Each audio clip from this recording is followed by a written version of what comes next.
Your life is such a beautiful thing.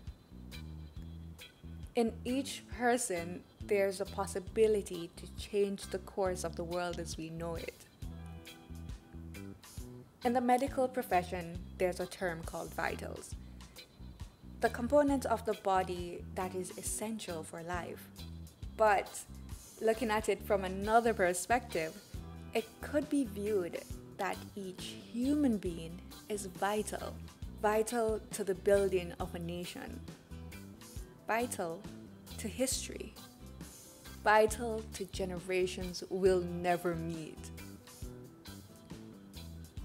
In commemoration of National Heroes Day, PBCJ remembers the lives of 7 individuals who are vital in achieving Jamaica, land we love.